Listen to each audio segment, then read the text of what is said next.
Alright, so let's switch now to another primitive type to continue our exploration of the if-then statement.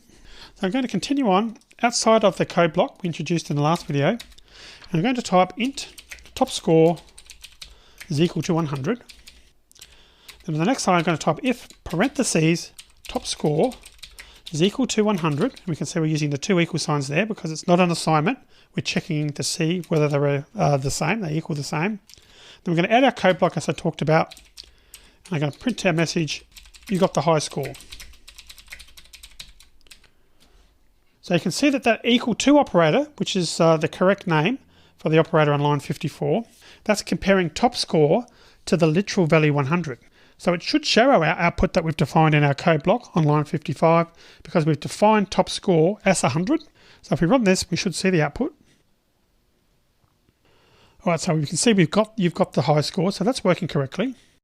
But we can also do something like this. We can use the not equal to operator, which is one that we haven't looked at yet, and that's the exclamation mark and the equal. So I'm going to come back there and change that to exclamation mark, which is not, and the equal. So we're asking the question with our operator, is top score not equal to 100? So that's the expression. So in that case, clearly if we previously had top score equal 100 work, top score not equal to 100 shouldn't work. So let's run that. And this time we shouldn't see you've got the high score. And no, that wasn't displayed. So that would be correct. And the reason is top score does equal 100. So therefore the expression top score not equal to 100 was false. And therefore the line on 55 wasn't executed. Now we can also use another operator, the greater than operator. So let's replace that with greater than. So that's now checking to see, or it's asking the question, does top score or is top score greater than the value 100? Now we know the answer is no to that, but let's run it anyway to confirm. Then we haven't got the you've got the high score message, which is correct because we've used the greater than operator. And obviously top score is equal to 100. So is top score greater than 100 is false because of course top score is 100. But we can define that further. Instead of using greater than, we can use greater than or equal to. And we can do that with the greater than and the equal sign together. Now we're testing whether top score is greater than or equal to 100. So it's one operator to cover both those scenarios. And if we run that, this time we should see the output. And we're seeing the output because of course top score is equal to 100 and the greater than equal operator checks to see whether the value is 100 or greater in this case, or whatever is on the right hand side or the right operand. We can contrast that and do a similar thing. We've also got a less than operator. We'll just run through these pretty quickly. Less than operator won't come out because top score isn't less than 100. It is equal to 100, but we can use less than equal. Similar thing to greater than equal. This time we're testing to see whether top score is 100 or less. We run that, and we should see the output. And again, we're seeing that because top score is equal to 100.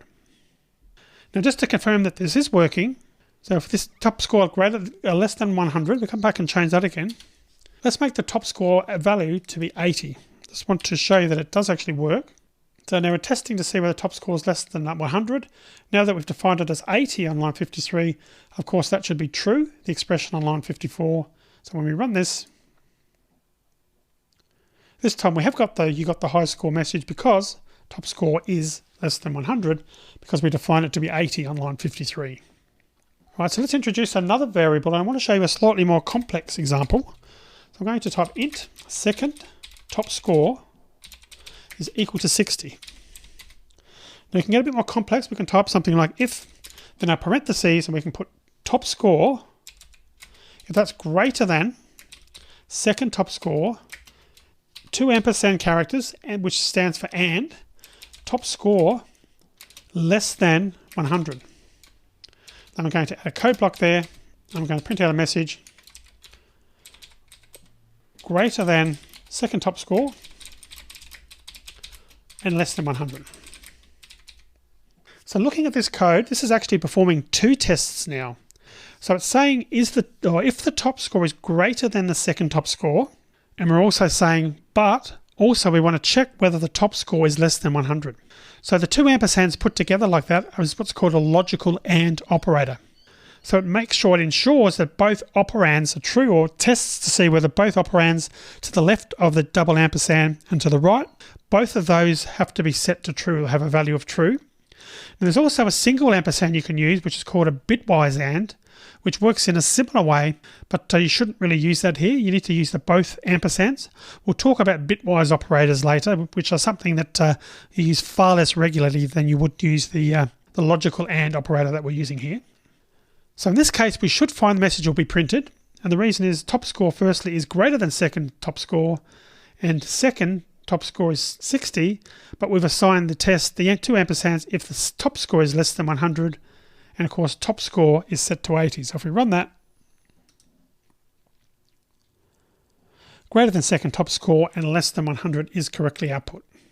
So just to confirm that this is working, let's make the second top score.